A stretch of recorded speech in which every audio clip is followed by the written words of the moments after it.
Let's dive into the potential of a Doge dividend, riding on XRP, plugged in to the American government. You guys are not going to want to miss this one. My name is Paul Barron. Welcome back into TechPath.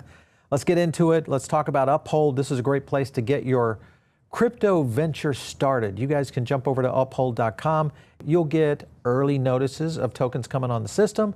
It's a very interesting platform out there. Try it out. Great wallet.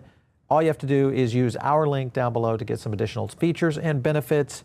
Uphold.com. All right, let's go over to a couple of points I want to hit on right here. I went out with a tweet this morning and asked everybody when Doge convinces Donald Trump to go on American blockchain for full transparency, which one would they select? Well, as you can see right there, this thing is still going, and it's XRP at 87.7% right now. Now, remember, this is only you have a max of 4 choices on X, so if you guys are out there checking out this poll, let me know in the comments on Twitter there, because there may be some other chains that you feel that might work for where this is going.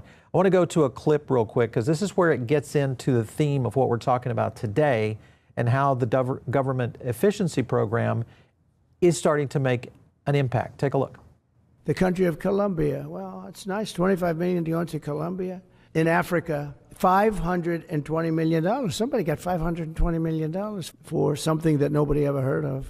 And behavior change in Uganda, 42 million. What about us? What about social change in our country? $10 million for circumcisions in another country.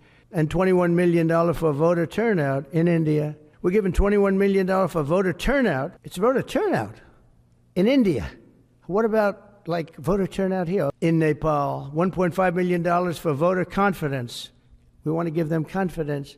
$47 million for improving learning outcomes in Asia. Asia's doing very well. I could read this all day long. I could go on all day long. This is all fraud. If you look at their savings page and jumping on to D.O.G.E.Gov, and you can kind of see a couple of points. I want to highlight, and this is something I showed the other day, is this statement right here. The website will improve and the updates will converge to real time. This is a pretty significant thing, because the only way that's going to go real time is got to be blockchain. If you look further on down into what they've been collecting on, and just to kind of also remember, they've got 2 little tabs here, total contract value and then the savings value. So in many cases, people think they're just cutting everything, but not really in the case. Like for instance, Bloomberg terminals right there, if you go to savings, they go from 178 to 148. If you zoom in on that, you can kind of see what I'm talking about there. So this is a great place to really find what they are cutting and what they aren't cutting going into this, and where it's starting to impact our government.